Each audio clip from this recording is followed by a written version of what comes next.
S'il y a un secteur régulièrement secoué par les grèves ces derniers temps, c'est celui de la justice.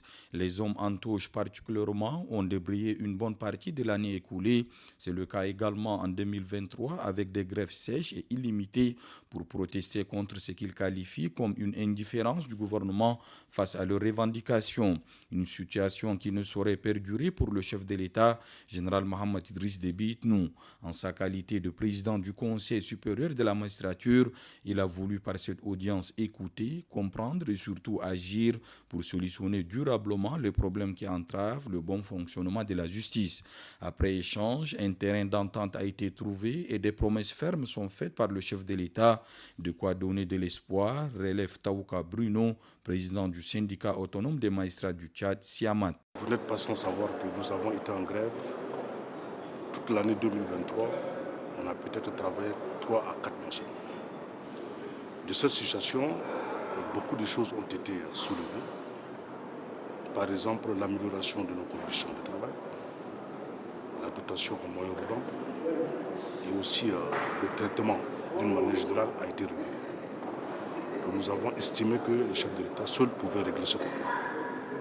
Nous avons mis du temps, c'est vrai, à négocier ça et là. Aujourd'hui, je pense que les promesses qui ont été faites sont pratiquement réalisées. Et nous avons eu également de notre chef de l'État la ferme intention de ne pas aussi aller en grève, parce qu'il faut aller en grève. À cette rencontre décisive avec le chef de l'État, les revendications des magistrats ont été également défendues par le SMT, le syndicat des magistrats du Tchad. Son vice-président Abdoulaye Bono-Kono entrevoit des lendemains paisibles pour la corporation.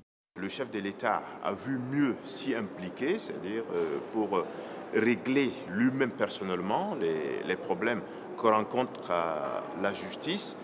Je pense que c'est bien réfléchi, c'est un meilleur choix. Aujourd'hui, ce que nous réclamons, ce n'est pas pour nous personnellement, mais c'est pour la République, c'est pour la nation tout entière.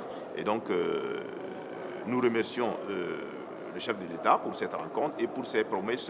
Et donc, il faudrait que les promesses soient tenues. Les promesses du chef de l'État seront tenues, rassure la secrétaire d'État à la justice et aux droits humains, Mme Bourkou-Louis, également présente à l'audience. Elle appelle désormais les magistrats au bon sens et à la conscience professionnelle.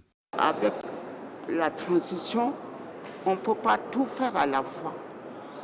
Donc, on a pris en compte des revendications en urgence parce que le mécontentement va freiner la bonne marche de l'État.